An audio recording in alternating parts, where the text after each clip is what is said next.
under my own authority. Instead of feeling alone or scared, I felt fine.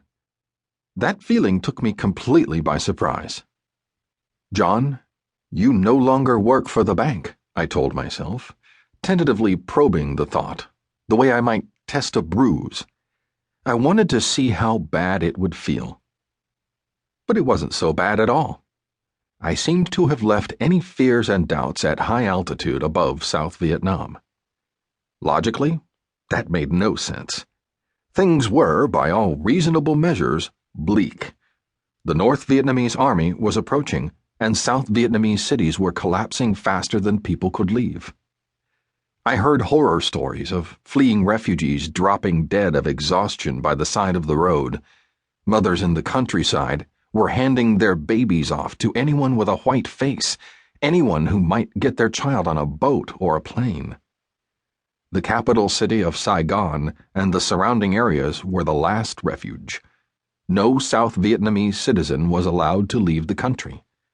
Technically, all they needed was an exit visa and immigration papers, but those had proved impossible for the average citizen to get. The bank had tried. My friends and colleagues at the bank would be stranded. They would be at the mercy of the communists, unless I thought of something. That was worth getting fired for. I had no suitcase, and my carry-on was almost empty in my hands. I was hoping I wouldn't be in Saigon long enough to need much more. I had brought one fresh shirt and a toothbrush, and the souvenir menu. Light-handed as I was, I made my way easily through the airport. Things were oddly quiet in the arrival area. The immigration officer looked to be barely out of his teens and couldn't be bothered to do more than glance at my paperwork. Coming into the country was easy enough. It was getting out that was going to be the problem. My papers were in order, but I was just as glad not to have to answer any questions about why I was here on a one-way ticket or how I was leaving. I was still hoping an exit plan would come to me. A fleet of blue and yellow Renault taxicabs waited by the arrival gate, and I hailed one easily. I gave the driver the address of the bank's Saigon branch, 2830 Nguyen Van Tien Street, and leaned back, shifting against the springs under the seat cushion. The view out the taxi's window looked the same to me as when I had left, 2 weeks ago, at the beginning of April. Tiny apartments nested together like cells in a honeycomb on the edge of the city. Alleys teemed with city life and crisscrossing laundry wires. Silk pants fluttered next to sun-bleached army uniforms.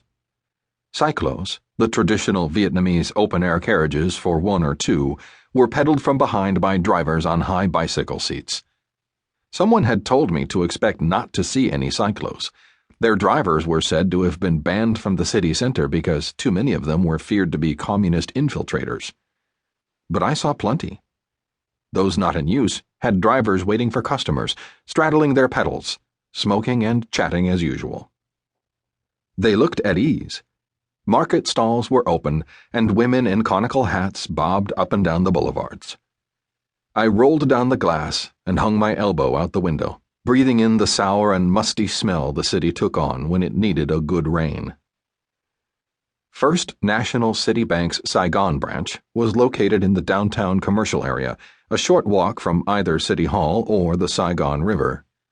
All the big international commercial interests had their offices in that part of town. Bank of America was across the street, and Chase Manhattan was just a block away.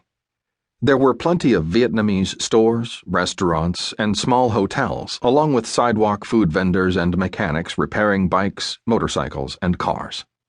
Most of the buildings were just a few stories high, though a few ambitious constructions might have reached 7 or 8. The buildings were a combination of brick and concrete, painted or whitewashed various colors. The French architecture was left over from the 70 years Vietnam was a French colony. Many of the buildings would have looked at home on the boulevards of Paris, but for their prominent colors, a deep yellow and white.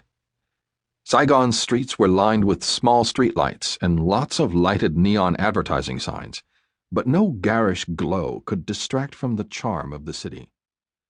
Though the bank's street was fairly